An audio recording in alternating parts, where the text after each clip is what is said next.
ॐ विश्वानि देव सवितर्दुरितानि पराशुभ यद्भद्रं तन्न आशुभ।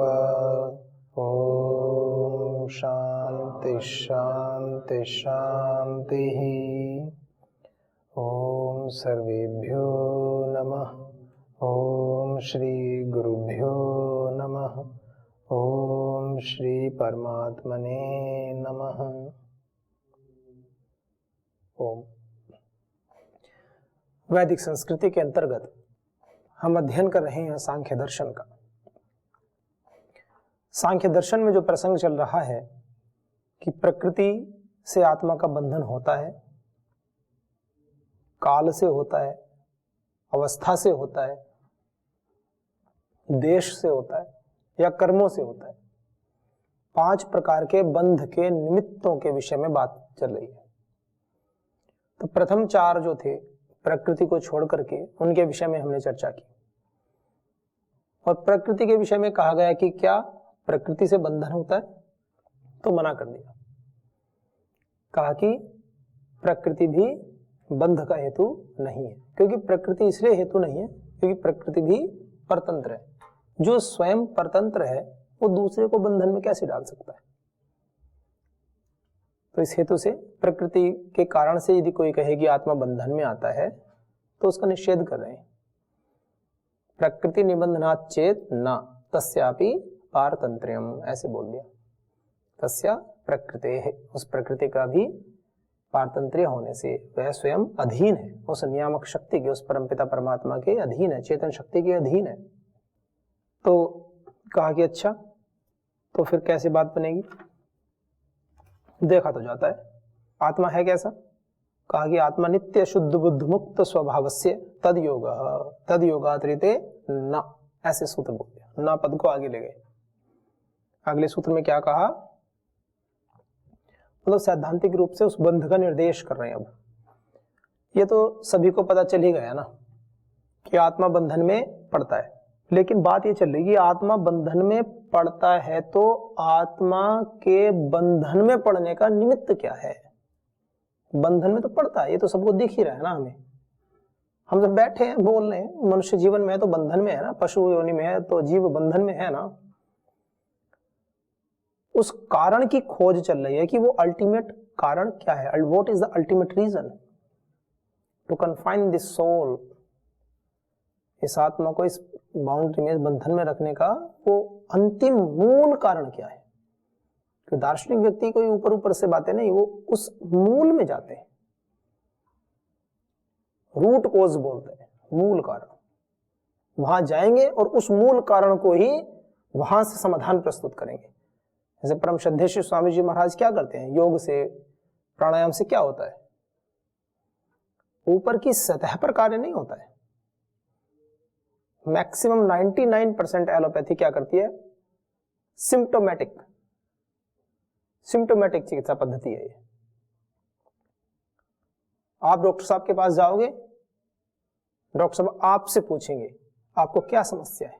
डॉक्टर वो है, लेकिन वो क्या करेंगे, पेशेंट से पूछते हैं, मरीज से पूछते हैं आपको क्या समस्या है। तो मरीज अपने लक्षण डॉक्टर्स को बताता है कि मेरे शरीर में ऐसी समस्या हो रही है। सामान्य ताप बुखार तो देख लेते हैं, लेकिन अन्य, मेरे ऐसी समस्या है, मेरे ऐसी समस्या है, मुझे ये होता है, मुझे ऐसे होता है, मुझे सर में दर्द होता है, कि मेरे कान में दर्द होता है, वो सारी अपनी बातें डॉक्टर साहब को बताएंगे। या फिर कुछ डॉक्टर्स भी देखते हैं तो सिम्टम्स देखते हैं कि आंखें पीली हो रही है, छप्पीलियां है ना।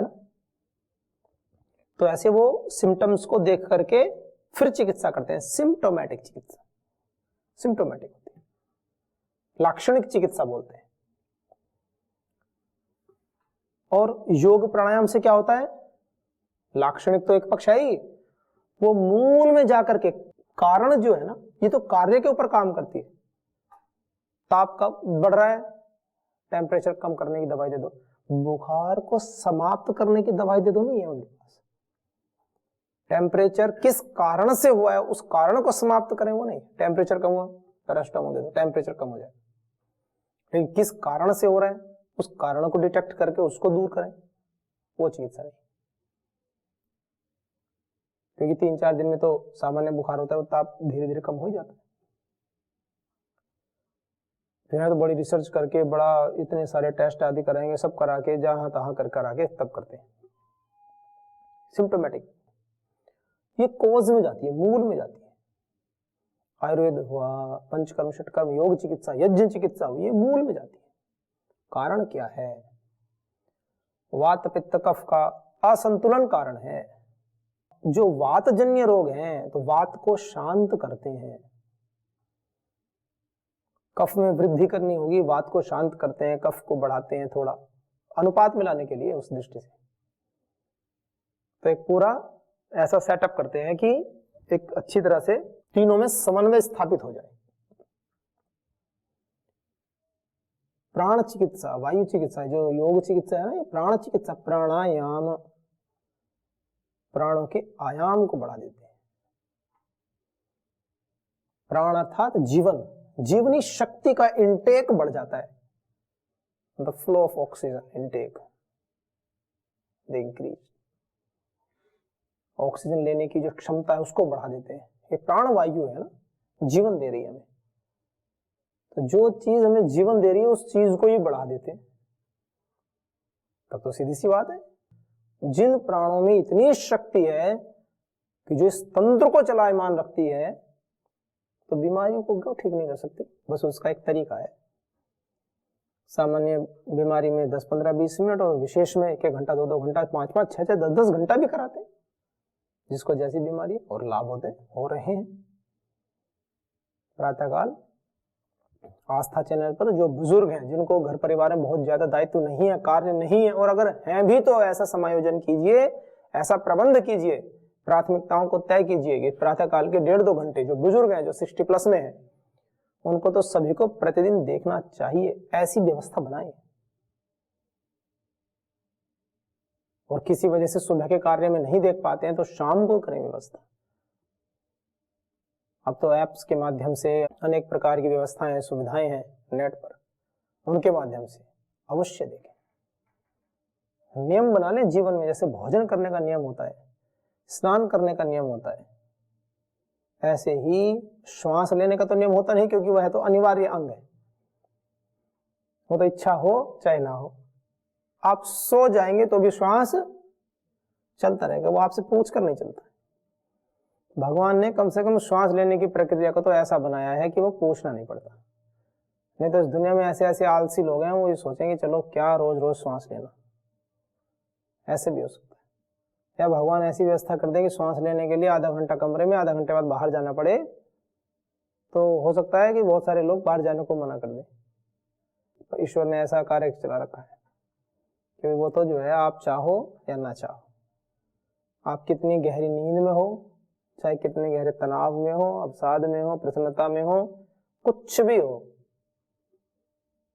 श्वास नहीं रुकता है। तो उसके आधार पर जो चिकित्सा होती है ना, वो मूल में जाती है। कारण चिकित्सा बोलते हैं उसको। कारण के स्तर पर जाकर के कारण को नष्ट कर देती है, और कारण के फलस्वरूप जो कार्य उत्पन्न होता है, प्रभाव देखने लगता है। जब कारण ही नष्ट हो गया, कारण का अभाव हो गया, तो कार्य बचेगा कैसे? कार्य नष्ट हो जाएगा। दिए में तेल है, दिए में घी है, घी समाप्त, अग्नि शांत हो जाएगी। आपने अग्नि नहीं बुझाई ना, ऐसा समझ लो। वो ज्यादा विमर्श करने की आवश्यकता नहीं है। भाई कारण रूप में है ना बाती और घी, तो और परिणाम रूप में, कार्य रूप में क्या है? अग्नि प्रदीपन। अग्नि का प्रज्वलित होना तो कार्य रूप है ना। तो आपने कारण को, आप अग्नि को मत बुझाओ, कार्य को नष्ट मत करो, कारण को हटा दो। अब घी डालो ही ना उसमें, तो धीरे धीरे क्या होगा? पहले तो घृत समाप्त हो जाएगा, फिर जो बाती है, फिर बाती में अग्नि लग जाएगी, बाती भी समाप्त हो जाएगी, और अंत में कार्य रूप अग्नि भी समाप्त हो जाएगी। यानी कारण के अभाव होने पर कार्य का भी अभाव हो जाता है। ये देखने में आता है, लोक सिद्ध है, हमको प्रत्यक्ष। देखा ही, सभी देखते हैं, जिसने ना देखा हो वो करके देख लेना। थोड़ा सा घी या जो भी हो डाल लेना दीपक में, रुई लगा करके, बाती लगा करके अग्नि जला देना, और फिर उसमें तेल मत डालना या घी मत डालना, देखना वो जलता नहीं रहेगा, वो बंद हो जाएगा। तो ये चिकित्सा प्राणायाम के माध्यम से रोगों पर होती है। प्राणायाम के माध्यम से श्वासों से ऑक्सीजन का इंटेक लेते हैं, और वो भी एक विशेष प्रकार से लेते हैं। उससे क्या होता है, हम वो कारण को नष्ट कर देते हैं। रोगों के कारण पर प्रहार किया जाता है, रोगों के कारण को नष्ट किया जाता है। कारण नष्ट हो गया तो कार्य नष्ट हो जाता है, तो धीरे धीरे रोग नष्ट हो जाते हैं। साथ में थोड़ा उपवास का तरीका, उपवास का ही अपभ्रंश जो है ये व्रत हो गया। उपवास करते थे। हमारी जो प्राचीन भारतीय वैदिक परंपरा है वो कैसी है, उपवास प्रधाना संस्कृति है। उपवास करना चाहिए सप्ताह में 1 दिन 2 दिन।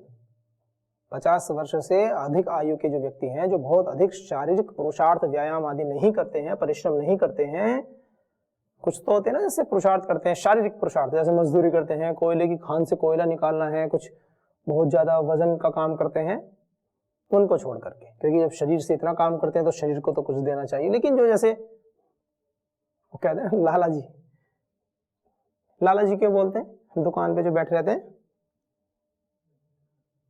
क्यों बोलते हैं लाला जी उनको, पेट बड़े होते हैं इसलिए सेठ जी लाला जी, वो सबसे यूं कहते हैं ला, धन ला, ला ला, पैसा मांगते हैं वो, इसलिए उनको ला ला लाला जी कर दिया।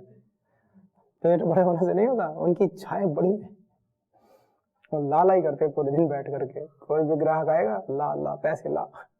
ऐसे व्यक्तियों को तो जिनका कोई शारीरिक पुरुषार्थ नहीं है, पुरुषार्थ तो करते हैं वो भी, लेकिन वो शारीरिक शरीर से बहुत अधिक पुरुषार्थ नहीं करते, वजन का काम या मेहनत का काम, उन लोगों को तो कम से कम 3 दिन भी उपवास करें तो भी अच्छा, या 7 दिन में ऐसा भोजन करें कि जो 7 दिन में भोजन करते हैं उसका आधा कर लें, चाहे उसको 7 दिन में करें। मतलब उपवास का तरीका आप अपने अनुसार डिजाइन कर लें। जो सामान्य आप 7 दिन में भोजन करते हैं उस भोजन को 15 दिन में करें, तो समझो आपका 7 दिन का उपवास सिद्ध हो गया। ये अच्छी टेक्निक है। भोजन छोड़ने की भी आवश्यकता नहीं है, बस उसकी मात्रा को आधा करो, चाहे कम करो, जो भी करना है। 1 टाइम का स्किप करो, चाहे 3 टाइम करते हो तो 1 टाइम करना प्रारंभ करो, और दूसरे टाइम में जो पहले टाइम को उसको आधा कर लो। तो कुछ भी तरह से अच्छा संयोजन करो, प्रबंधन करो, उससे क्या होगा, हमारे शरीर तंत्र को बड़ा लाभ होगा, और ये बीमारियां है ना वो दूर रहेंगी। ये शरीर जो बनाया गया है ना, जो मैकेनिज्म है ना, ये 400 वर्ष की सीमा तक हम जा सके उसके अनुसार बनाया गया है। देखते हैं 20-25 साल, 30 साल, 40 साल आंखों की क्षमता कम होने लगती, सुनने की क्षमता कम होने लगती, और तो और किसी किसी व्यक्ति का तो स्वाद ग्रंथि में भी स्वाद लेने की क्षमता दिक्कत हो जाती है, उसको स्वाद पता नहीं चलते, किसी की स्पर्श शक्ति में दिक्कत होती है, कुछ पता ही नहीं चलता, सेंसेस काम नहीं करते। कुछ हो भी गया तो ठीक करो ना, हमारे पास ऐसा उपाय दिया ना भगवान जी ने। तो इच्छा शक्ति, दृढ़ इच्छा शक्ति, संकल्प शक्ति, एक एक श्वास के साथ। वो आए थे ना कुछ दिन पहले मध्य प्रदेश के आदरणीय मुख्यमंत्री जी श्री शिवराज सिंह चौहान जी आए थे पतंजलि योगपीठ में, विश्वविद्यालय में। तो महाराज श्री जी ने कभी 20-25 वर्षों पहले उनको मिले थे, उस समय योग के विषय में कुछ बताया था, तो वो आज भी उस भावना से योग करते हैं। उन्होंने बताया, जब मैं श्वास को लेता हूं तो मैं यह सोचता हूं कि इस दुनिया की, इस जीवन की जितनी भी शुभ शक्तियां हैं, आरोग्य है, वो मेरे भीतर प्रवेश कर रहा है। और जब मैं भस्त्रिका करता हूं, श्वास को बाहर छोड़ता हूं, या अनुलोम विलोम करते हुए श्वास को बाहर छोड़ता हूं, या कपालभाति करते हुए श्वास को बाहर छोड़ता हूं, तो मेरे शरीर के अंदर के जितनी व्याधियां हैं, जितनी बीमारियां हैं, जितने मनोविकार हैं, जो भी अशुभ है, मैं वो सब बाहर छोड़ रहा हूं अपने शरीर से। इस भावना के साथ करते हैं, अंदर कुछ है नहीं है, मुख्य बात नहीं है, इतने प्रबल भाव से, इतने शुद्ध संकल्प के साथ करते हैं कि कुछ है भी तो वो भी सब बाहर निकल गया, अभी अब मेरे अंदर सब शुभ शुभ है। ये विचार काम करता है। जब एक गलत विचार मनुष्य को पतन तक ले जा सकता है, तो एक शुभ विचार मनुष्य को ऊर्ध्वारोहण क्यों नहीं करा सकता? सीधी सी बात है, कोई लंबा चौड़ा गणित नहीं। पहले विचार ही आता है, फिर वो कर्म में परिणित हो जाता है। चिंतन के बाद 3 श्रेणी होती है। विचार उत्पन्न हुआ, आपने उसको प्रेशर दिया, विचार प्रेशर देने के पश्चात कर्म में परिणत हो जाता है। एक सामान्य सिद्धांत है, विचार बोलो, इच्छा बोलो। और यदि विचार तो उठा, आपने प्रेशर नहीं दिया, उठा और आपने उसको मौका ही नहीं दिया कुछ। जैसे कक्षा में कोई सभा चल रही है, उसमें कोई व्यक्ति खड़ा हो जाए, तो खड़ा तो हो गया, विचार आ तो गया, लेकिन आपने उसको मौका ही नहीं दिया बोलने का, उस पर ध्यान ही मत दो। उठे भी तो कहो बैठ जाओ, तो क्या होगा? जो फ्लो चल रहा है, जो वक्ता कह रहा है वो कहता ही रहेगा, उसका बीच में कोई बात होगी नहीं। मतलब यदि आपको पता हो कि ये कुछ ना कुछ गलत बात कहेगा, जो कि प्रसंग के अनुकूल ना हो, असंबद्ध प्रलाप हो, ये दोष है। तो उसको प्रेशर देते क्यों? तो ऐसे जो विचार उठा, आपको पता है विचार गलत है, तो उसको उठने ही मत दो। उठ गया तो उसको प्रेशर मत दो, बैठा दो उसी समय। कहने का तात्पर्य क्या है? 1 सेकंड के लिए भी उस विचार में आनंद मत लो, उस विचार में सुख मत लो। और जैसे ही आप इस बात को, उस विचार को अलग हटा देते हो, उसमें आनंद लेना बंद कर देते हो, लेते ही नहीं हो, सुख ही नहीं लेते हो उस विचार का, गलत विचार में उठा और उसको नेग्लेक्ट कर दे, उपेक्षा कर दी, कोई हानि नहीं। उठने के बाद भी कोई हानि नहीं है, ये बताना चाह रहा हूं। लेकिन उठ गया, उठने के बाद आपने खूब आनंद लिया उसका, उसमें सुख लिया, वो तो और जड़े जमा ली उसने। फिर तो विचार जो काम करे, फिर कर्म भी करोगे, ना चाहोगे तो विचार वो करवाई देगा। तो विचार तो बलवान होता है। तो जैसे ये विचार बलवान होता है, ऐसे शुभ विचार भी बलवान होते हैं। मन ना हो तो भी शुभ विचार को अपने अंदर आने दो। ना आ रहा हो, दूसरे के माध्यम से सुन करके आ गया, तो उसको भी प्रेशर दो, चिंतन करो, क्योंकि चिंतन करोगे तो वो भी कर्म में परिणित होगा। क्योंकि सिद्धांत है, इसमें आपका हमारा कोई विषय नहीं है, इस सृष्टि का नियम है। ईश्वर प्रदत्त एक ऐसी व्यवस्था बना दी है, अगर आप शुभ विचारों में रहोगे, शुभ विचारों को ग्रहण करोगे और उन पर चिंतन करोगे, तो कर्म स्वतः करने लगोगे, क्योंकि कर्म करना तो परिणाम है। कभी मन हो या ना हो, इस विषय पे सोचो ही मत, अच्छे विचारों में जियो, अच्छे विचारों को ग्रहण करो और उसके ऊपर चिंतन करो, कार्य करना प्रारंभ तो स्वतः हो जाएगा। ये भी एक बात है, ऐसा नहीं कि सुन लिया और छोड़ दिया ना। चिंतन, मनन, निधिध्यासन, 3 सोपान बताए ना, मनुष्य के लिए बताए, कि मनुष्य ही कर सकता है और कोई नहीं कर सकता इस दुनिया में। इसको सब सुन तो सकते हैं, लेकिन मनन करना, निधिध्यासन करना नहीं कर सकते। जो सुना है उस पर चिंतन करो, उसको और गूढ़ अर्थों को जानो और उसको समाधि अवस्था तक लाओ, उस पर खूब चिंतन मनन करो, उसको बिल्कुल साक्षात अनुभव में ले आओ। मनुष्य के अलावा और किसी में सामर्थ्य नहीं दी भगवान ने ऐसी। करना चाहे तो भी नहीं कर सकते, और करना ही नहीं चाहेंगे तो है ही नहीं सकते। ये भी एक सामर्थ्य है। पशु कितने भी दुखी हो जाएं, उनसे कहो कि आप आकर के आराम से यहाँ बैठो, शांति से भजन, ध्यान भजन करो, आंखें बंद करो, उनके अंदर इच्छा उत्पन्न ही नहीं होगी।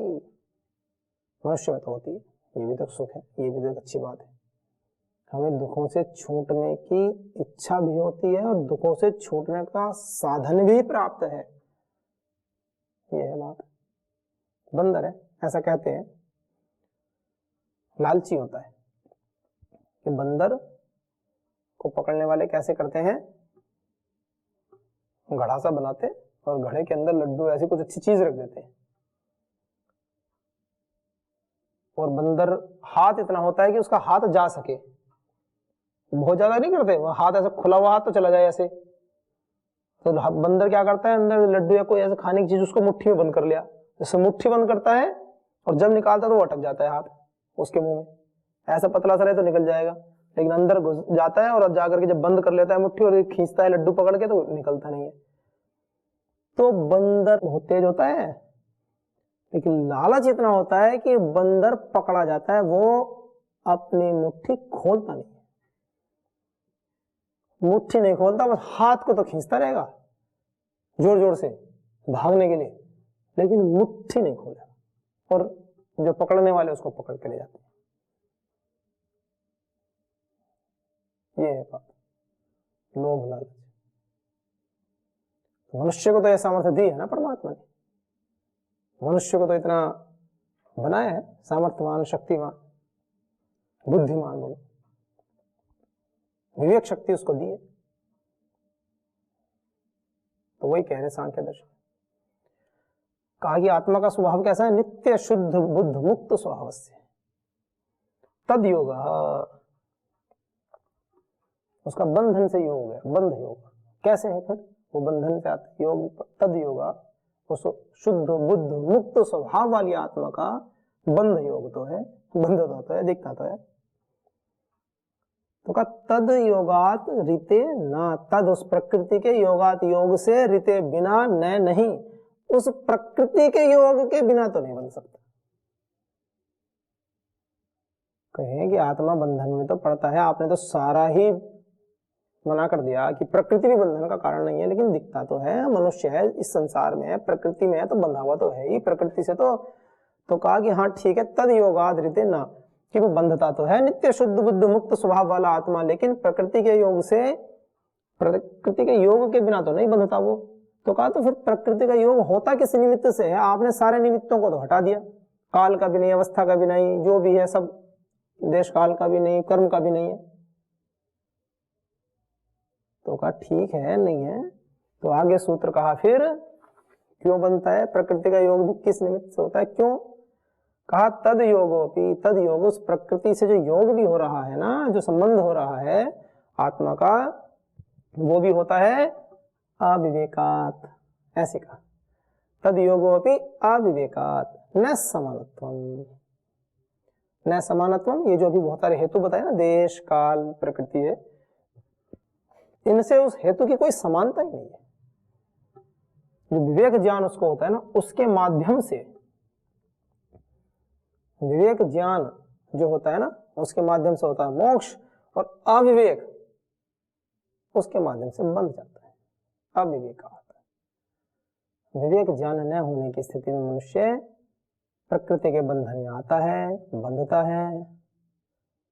तो सांख्य दर्शनकार हमें उस विवेक ज्ञान को प्राप्त कराने का तरीका बता रहे हैं, हमें बता रहे हैं कि हमारे बंधन का मूलतः कारण बता रहे हैं। मूलतः कारण क्या है, अविवेक, और विचिर पृथक भावे, अलग अलग प्रकृति और पुरुष को, जड़ और चेतन को, इस संघात को और उस चेतन शक्ति को अलग अलग न जानना, यह है बंधन का कारण। शरीर भाव में जीना, यह है बंधन का कारण। मैं अलग हूं और ये संघात, ये शरीर अलग है।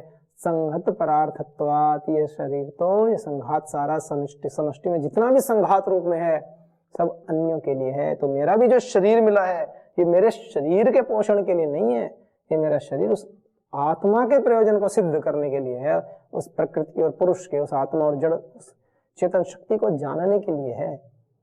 ये बताना चाह रहे हैं सांख्यकार। और ये विवेक होता है, और जब तक ये विवेक नहीं होगा तो अविवेक, ना विवेक अविवेक। तो अविवेक जो है बंधन का कारण होता है। तो सांख्य दर्शनकार ने हमें दृष्टि दी है कि हम सभी अपने जीवन में उस भाव को प्रकट करें। वो भाव भी कैसा, सुन लिया ऐसा तो हो जानी चाहिए सभी की मुक्ति। अब विवेक भी किस प्रकार का विवेक, तो अगले अंक में इस विवेक का भी एक विशेष प्रकार है, उसके विषय में चर्चा करेंगे। आइए आज के अंक को विराम देते हैं।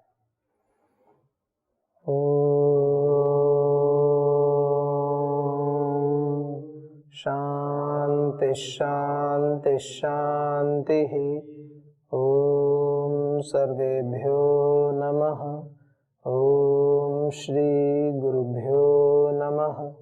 ओम श्री परम ऋषिभ्यो नमः।